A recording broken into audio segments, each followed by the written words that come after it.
Okay, good morning, ladies and gentlemen. This is Professor David J. DeLosReyes. What I will be presenting this morning will be the exact operation of a microwave oven, which is actually over the range. It's newly installed. So I will show you if this microwave oven really works good. So we'll try to test the surface light. Okay, the surface light is working. I think this is with an increment with regards to the brightness. So surface light, maximum light, laser light, then off. Okay. The other feature of this one is the ventilation fan. That's high. Okay. If we try to push one more, it will go to low fan. Okay.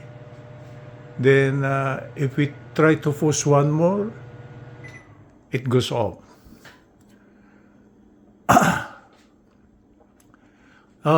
The clock is already programmed. Okay. I will try to show you. Hold on. I'll be using another. I will try to get a glass of water.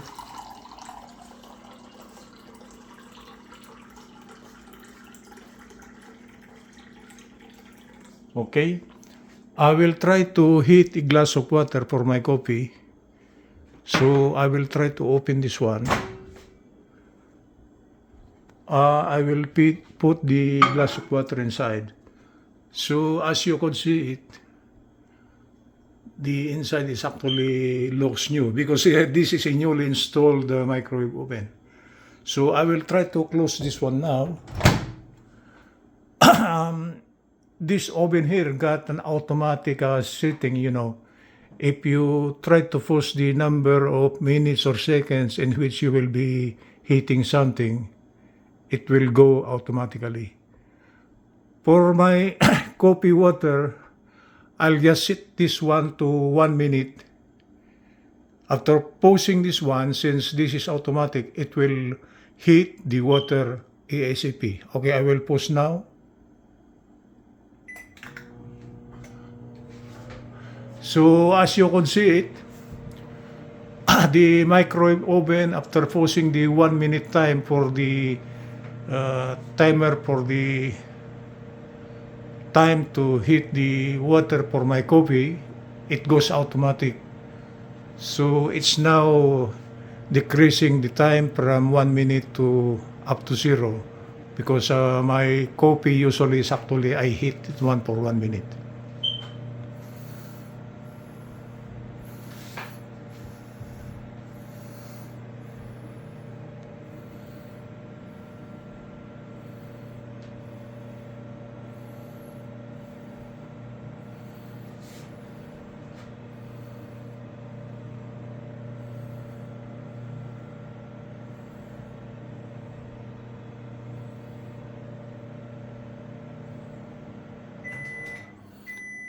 That's it, guys. The water is already heated. So it says here, food is ready. So we are ready to bring out the coffee water. It's just hot water. If I will try to taste it, it's really hot. I usually heat my coffee water for 1 minute. So by using my new micro oven, which is over the range, it's a perfect thing for heating coffee water. Just to show you the underneath of this one, this is where the filters are placed, right? Those are the filters. So just in case you are cooking here, any smoke that will be coming out will be sucked here. Of course, to vent out the smoke, of course, you must have to open the ventilation fan. Right? So while you are cooking, and there are some minute smoke over here, better yet, open the ventilation fan. So,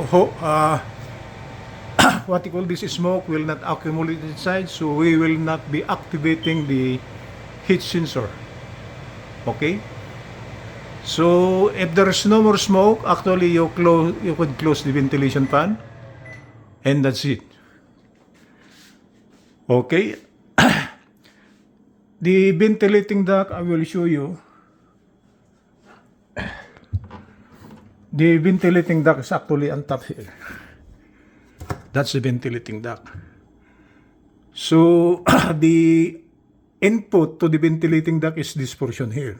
Actually, the top portion of the micro oven is open, and this is mounted on the ventilating duct. And I seal it tight. Okay, so there will be no leakage coming out.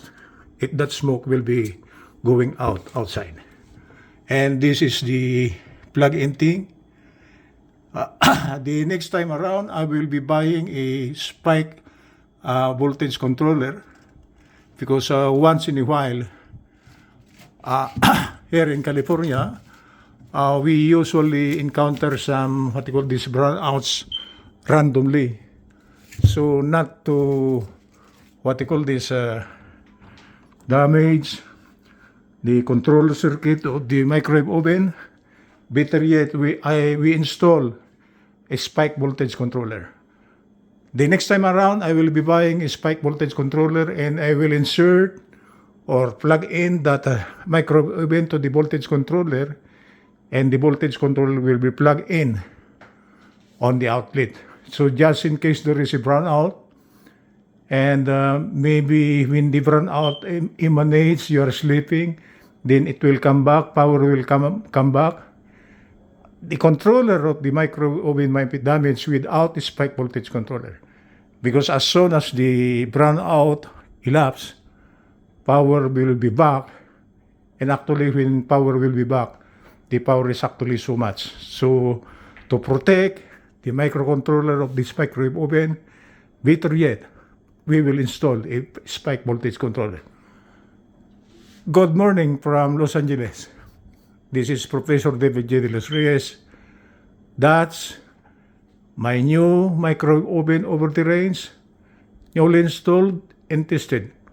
Good morning from Los Angeles.